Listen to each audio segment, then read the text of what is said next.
Hello दोस्तों, कैसे हैं आप सब। मैं आकाश आशा करता हूँ अच्छे ही होंगे। दोस्तों, आज की कहानी एक गरीब परिवार के राहुल नाम के व्यक्ति की है, जो कि हमारे YouTube चैनल के सब्सक्राइबर हैं, जिन्होंने अपनी कहानी हमें भेजी है और हमसे कहा है कि आप इसे लोगों तक पहुँचाएं। तो आइए शुरू करते हैं। ये कहानी बिहार के एक गांव की है, जहां राहुल अपने परिवार के साथ रहा करता था। ये घटना उसके साथ तब घटी जब वो रात को काम से लेट आया था, और फिर उसके साथ कुछ ऐसा हुआ जिसे वो कभी भुला नहीं सकता। वो शादी पार्टियों में काम किया करता था, जिसकी वजह से वो रात को लेट आया करता था। जैसा कि हम सब जानते हैं कि गांव में अभी अभी शौचालय बने हैं और पहले हुआ नहीं करते थे। एक दिन रात को राहुल 2:30 बजे के समथिंग काम से वापस आया। उसके बाद उसको शौच लगी तो वो खेत में चला गया। उसको कुछ अजीब सा लग रहा था। वैसे तो वो कई बार रात में आया है शौच करने, लेकिन आज कुछ अलग लग रहा था। वैसे तो गांव के लोगों को ज़्यादा डर नहीं लगता। अगर शौच वौच लगती थी तो वो रात को चले जाया करते थे, लेकिन उस दिन राहुल को शौच करते वक्त पीछे से किसी ने आवाज़ मारी। जब राहुल ने पीछे मुड़ के देखा तो वहाँ कोई भी नहीं था। फिर राहुल दोबारा शौच करने लगा। कुछ ही समय बीता था कि वो आवाज़ फिर आई। राहुल को लगा कि कोई गांव का व्यक्ति है, इसलिए राहुल शौच करने के बाद उठा और पीछे की ओर गया। अब राहुल को थोड़ा डर लगा और उसको बड़े बुजुर्गों की बातें याद आने लगी, जो गांव के लोग कहा करते थे कि उस खेत में एक चुड़ैल है। अब राहुल सोचने लगा कि वो जल्दी से जल्दी घर पहुंचे। उसने अपना लोटा उठाया और फटाफट चलने लगा। चलते चलते राहुल का ध्यान खेत की दूसरी क्यारी पर पड़ा, तो वहाँ पर कोई जा रहा था। राहुल ने सोचा इतनी रात को कौन जा रहा होगा।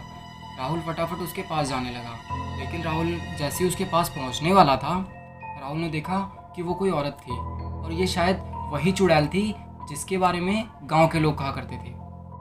अब राहुल ने अपने कदम फटाफट पीछे की ओर लिए और घर की ओर निकलने लगा।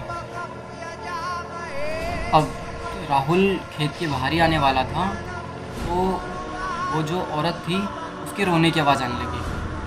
राहुल बहुत ज़्यादा डर गया।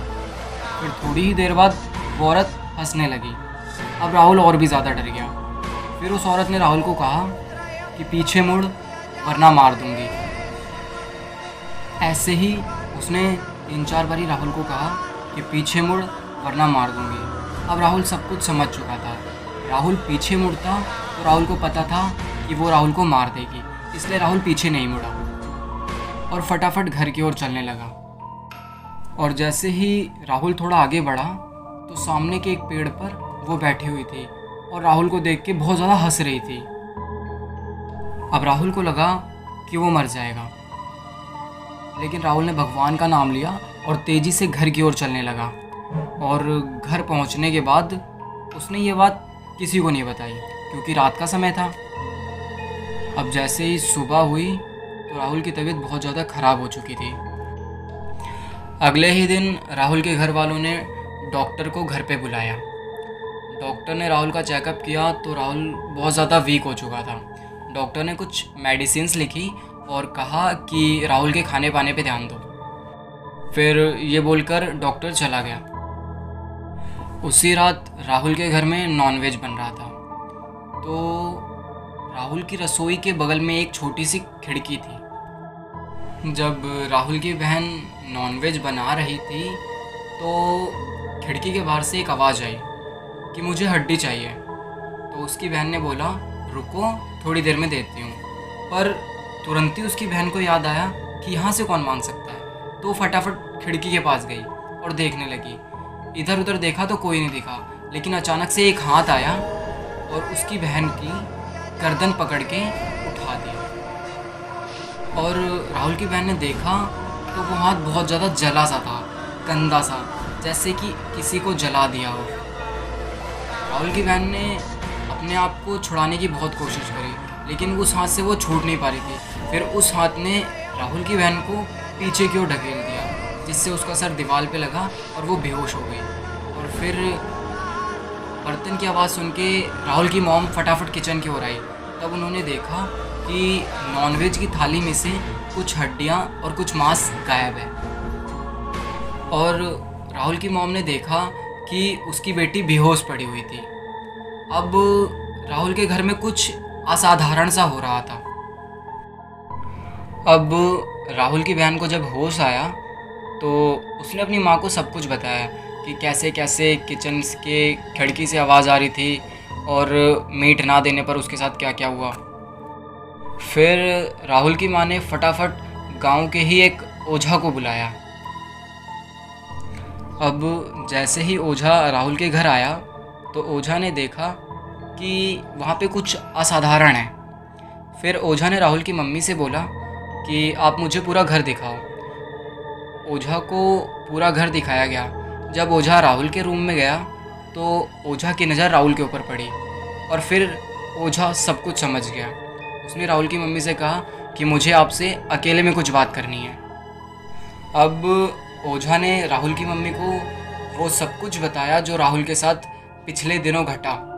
उसने बताया कि कैसे राहुल रात के 2:30 बजे खेत में गया, कैसे उसके ऊपर चुड़ैल का साया आया, कैसे वो उसके साथ आपके घर में आ चुकी है। और ओझा ने ये भी बोला कि अगर राहुल को इससे बचाया नहीं गया तो ये राहुल को मार देगी, इसका उपाय करना होगा।